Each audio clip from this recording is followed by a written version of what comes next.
दुर्योधन ने उस अबला स्त्री को दिखाकर अपनी जंघा ठोकी थी तो उसकी जंघा तो दीड़ी ये।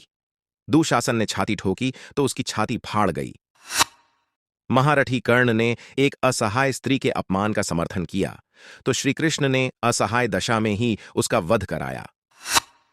भीष्म ने यदि प्रतिज्ञा में बंधकर एक स्त्री के अपमान को देखने और सहन करने का पाप किया तो असंख्य तीरों में बिंधकर अपने पूरे कुल को एक एक कर मरते हुए भी देखा। भारत का कोई बुजुर्ग अपने सामने अपने बच्चों को मरते देखना नहीं चाहता, पर भीष्म अपने सामने 4 पीढ़ियों को मरते देखते रहे। जब तक सब देख नहीं लिया तब तक मर भी न सके। यही उनका दंड था। धृतराष्ट्र का दोष था पुत्रमोह, तो 100 पुत्रों के शव को कंधा देने का दंड मिला उन्हें। 100 हाथियों के बराबर बल वाला धृतराष्ट्र सिवाय रोने के और कुछ नहीं कर सका। दंड केवल कौरव दल को ही नहीं मिला था, दंड पांडवों को भी मिला। द्रौपदी ने वरमाला अर्जुन के गले में डाली थी, सो उनकी रक्षा का दायित्व सबसे अधिक अर्जुन पर था। अर्जुन यदि चुपचाप उनका अपमान देखते रहे तो सबसे कठोर दंड भी उन्हीं को मिला। अर्जुन पितामह भीष्म को सबसे अधिक प्रेम करते थे, तो कृष्ण ने उन्हीं के हाथों पितामह को निर्मम मृत्यु दिलाई। अर्जुन रोते रहे, पर तीर चलाते रहे।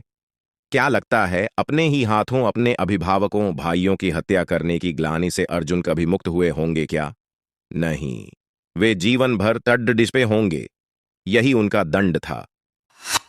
युधिष्ठिर ने स्त्री को दांव पर लगाया तो उन्हें भी दंड मिला। कठिन से कठिन परिस्थितियों में भी सत्य और धर्म का साथ नहीं छोड़ने वाले युधिष्ठिर ने युद्धभूमि में झूठ बोला और उसी झूठ के कारण उनके गुरु की हत्या हुई। यह एक झूठ उनके सारे सत्यों पर भारी रहा। धर्मराज के लिए इससे बड़ा दंड क्या होगा? दुर्योधन को गदा युद्ध सिखाया था स्वयं बलराम ने।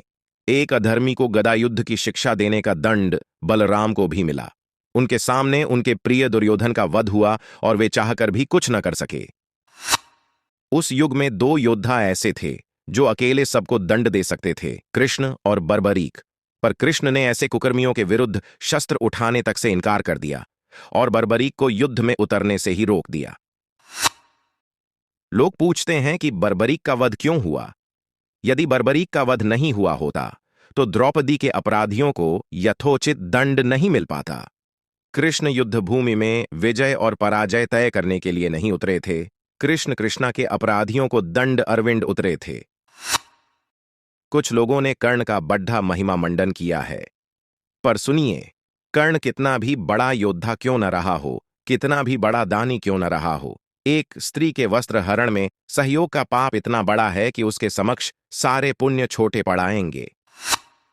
द्रौपदी के अपमान में किए गए सहयोग ने यह सिद्ध कर दिया कि वह महानीच व्यक्ति था और उसका वध ही धर्म था। स्त्री कोई वस्तु नहीं कि उसे दांव पर लगाया जाए। कृष्ण के युग में 2 स्त्रियों को बाल से पकड़कर घसीटा गया। देवकी के बाल पकड़े कंस ने और द्रौपदी के बाल पकड़े दुशासन ने। श्री कृष्ण ने स्वयं दोनों के अपराधियों का समूल नाश किया। किसी स्त्री के अपमान का दंड अपराधी के समूल नाश से ही पूरा होता है, भले वह अपराधी विश्व का सबसे शक्तिशाली व्यक्ति ही क्यों न हो।